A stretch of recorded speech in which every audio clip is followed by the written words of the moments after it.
Kaleb, we've heard a lot about you early on from Coach Kinney. He's really praised your play early on. Obviously, your transfer from Washington State.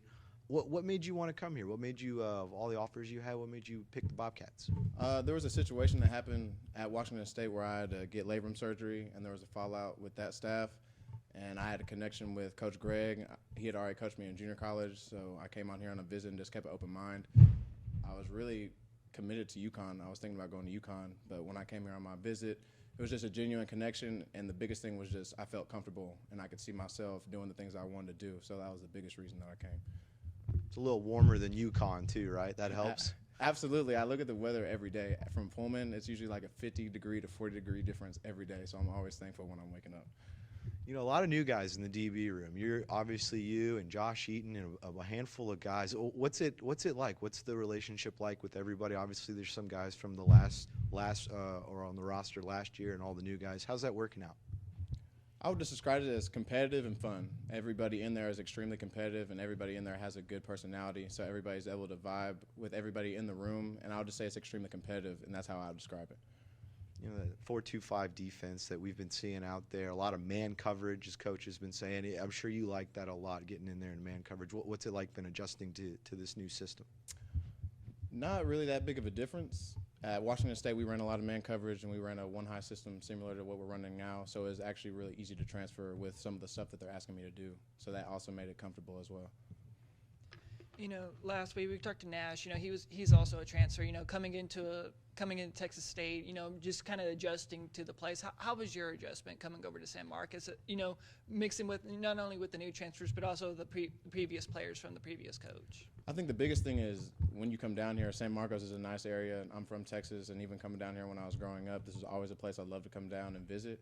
And so that was another big thing when I came down here. There was always an understanding of the area, but also as well when you have a lot of different guys coming in on a different team, my focus was just keep my head down, do it the best I can do, and do my job description, and that's what I've been focused on. But Nash and some of these guys that have come in and transferred, I mean, they've just come in and done exactly what's been asked of them, showed great leadership.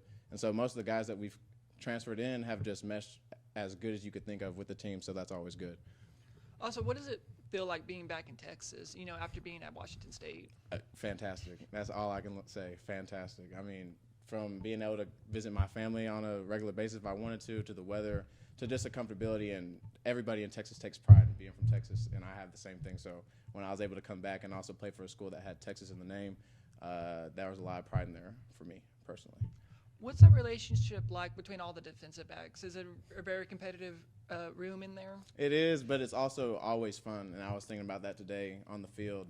It might be competitive, but we're always out there supporting each other so far, and it's been just fun to play with because you're feeding off that energy, and then you put that energy back out there, and it comes back to you. So it's always nice to play with players that you can do that with. You know, y'all are competing against the offense over there. What is that offense kind of being from a defensive perspective? What has the offense kind of been showing you, and how are they helping you adjust your game?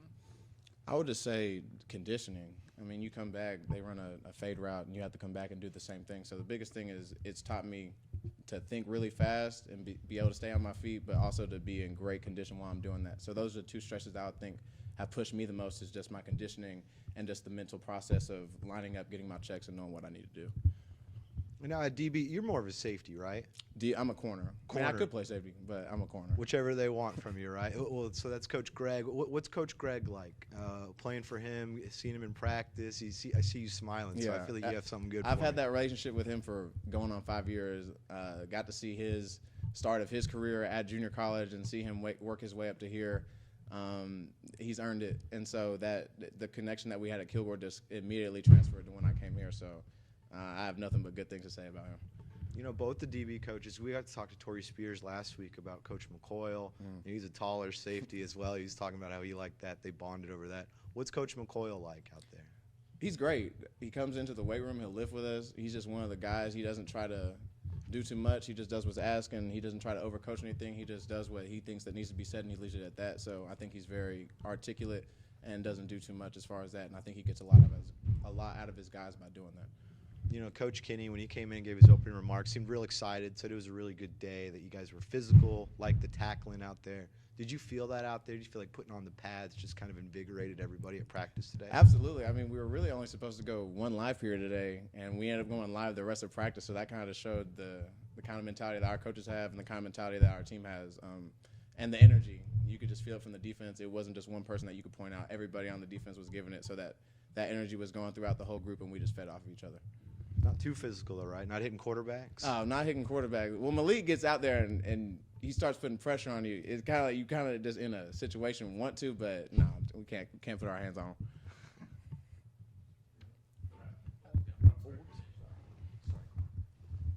Y'all running with boundary and field corner setup still? Yes, sir. But with the tempo, it's impossible to do that. So when tempo goes, you just stay to your side. But I think we would like to get to that. Okay, yeah, I was just kind of curious, what's that communication like? Because obviously, when you're dealing with that, you have to, and you play so much man, you probably do have to communicate with, hey, somebody moved over to the other side. Now you got to relay those signals of who you're going to pick up when you originally had them on movement and such. Absolutely.